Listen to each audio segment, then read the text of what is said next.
Hello everyone and welcome back to my Bold and Beautiful 29 YouTube channel. I hope you guys are having a wonderful day. Before we start, please hit the subscribe button and give this video a thumbs up.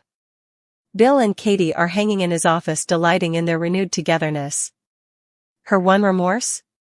That Will isn't living with them. But, they agree, he's an overgrown man with his own career and now his own sandhouse. Speaking of that hearthstone, Electra and Will are at that veritably moment recalling all the dreadful effects that Luna did there. And Luna herself? She's telling Will's print that she can't bear to lose him. Forgetting that he has a coitus den coming door, Bill suggests that he and Katie make up for lost time right there at his office. When Liam interrupts, I can't unsee that, they fill him in on their reunion. Liam is pleased, especially at hail that Katie has formally moved back in.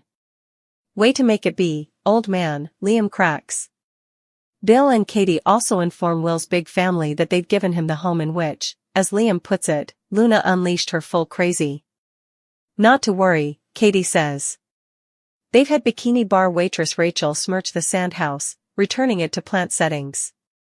At Liam's suggestion, she agrees to return the following day to light some savant around the office. Off Katie and Liam's surprise that Bill would agree to such a thing, he insists that it's part of his elaboration. At the sandhouse, Will assures Electra that all the bloodstains have been removed from the sandhouse.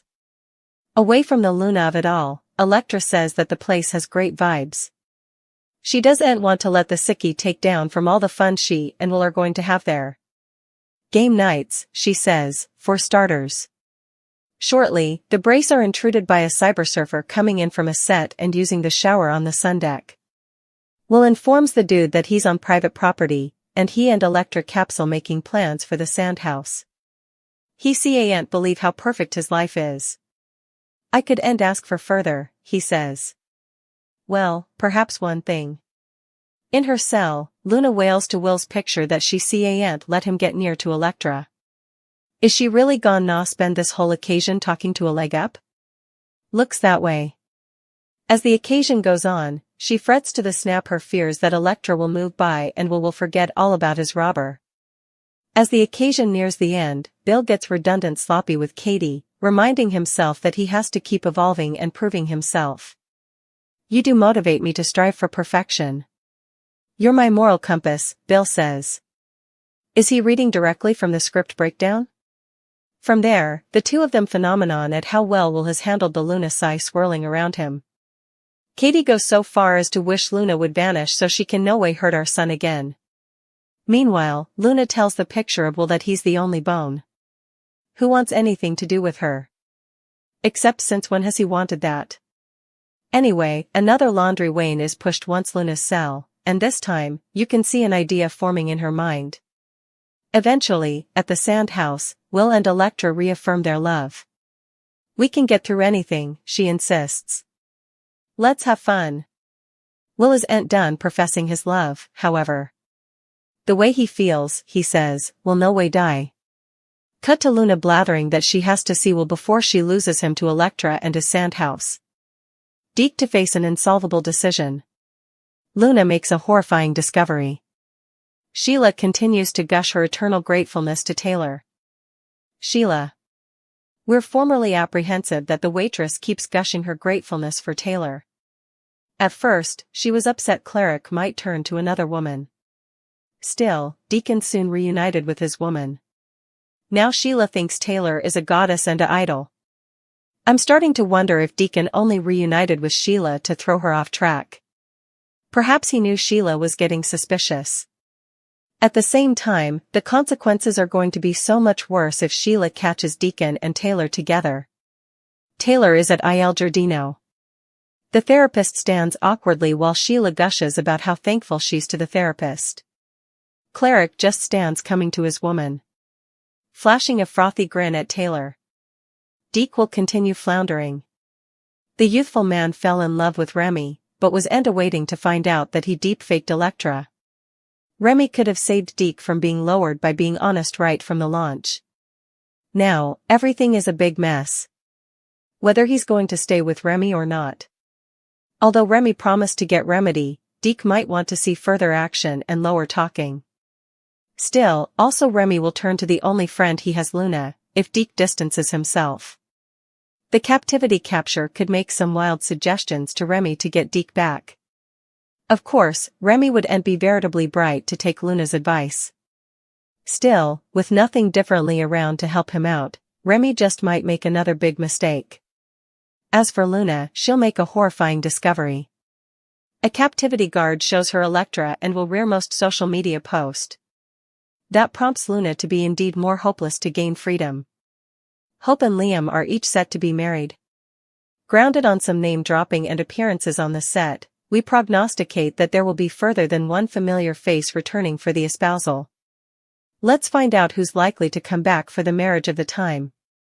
Hope can't get married without her stylish little man, now, can she? Luckily, Henry Joseph Samory has been seen on set as Douglas Forrester, which makes sense. The only question is, will Douglas be part of the marriage? We know that his little family Beth is officiating, so perhaps Douglas needs a part, too? Still, it makes sense that his pater Thomas accompanies him if Douglas is back. Having Thomas at the marriage would be a communication that he's over his Hope preoccupation and gives Douglas mama authorization to marry. We're also wondering about Liam's family, Wyatt. He was lately mentioned during a convo between Liam, his family Will, and their pater Bill. The men were talking to Katie about the marriage, and we prognosticate this could be a giant hint about Wyatt making an appearance. Wyatt didn't show up to support Liam during his fake brain excrescence dread, and that was conspicuous. It was allowed that Liam was dying, and also he was shot. Wyatt didn't appear when Liam could have been a goner, so we unfeignedly hope the show rectifies that mistake by making sure that he's at the espousal. Hope and Steffi might be destined to remain adversaries. This indicates that their recent display of affection could simply be a tranquil moment before an impending bouleversement, and they could return to their once contest. It seems that Steffi and Hope are on a collision course for yet another chapter in their ongoing contest, so let's cave into this complex script. Steffi participated her joy regarding the relaunch of Hope for the future and Hope's engagement to Liam. There was a cornucopia of discussion girding the progress Hope and Steffi have made in their trip towards fellowship. From Steffi's perspective, there's no longer any reason for them to be at odds. Hope concurs with the sentiment of leaving once conflicts behind, and now they're embracing the idea of being one large family, truly reposing in the warmth of love. It's important to fate that Hope and Steffi have endured analogous reconciliatory moments in the history, and as seems to be the habit, the peace won't be for long. There have really been multitudinous occasions in the history when Steffi and Hope tried to prioritize harmony, only to eventually fail spectacularly. The reality is that the ongoing contest between Hope and Steffi has been a significant plot in the series for numerous times. It's hard to imagine that they would simply abandon this dynamic, especially since it provides such a straightforward avenue for drama. This does inescapably indicate that Steffi and Hope must continue to battle over Liam. Immaculately, the love triangle should be a thing of the history, yet historically, Hope and Steffi have discovered numerous other reasons to engage in conflict. At this juncture, it seems to be simply a question of how long these two can authentically steer clear of tearing into each other over some disagreement. This situation clearly feels more like a matter of when, rather than if, Hope and Steffi will defy each other formally more. While it's impeccably respectable for Steffi and Hope to hold hands as if they're about to become stylish musketeers, numerous suckers of B&B are wise enough to fate that this newfound fellowship may not endure indefinitely. That's simply not the way Hope and Steffi operate, so keep an eye out for any updates regarding implicit drama that could peril their current friendly status. Steffi and Hope should delight their time of peace while it lasts.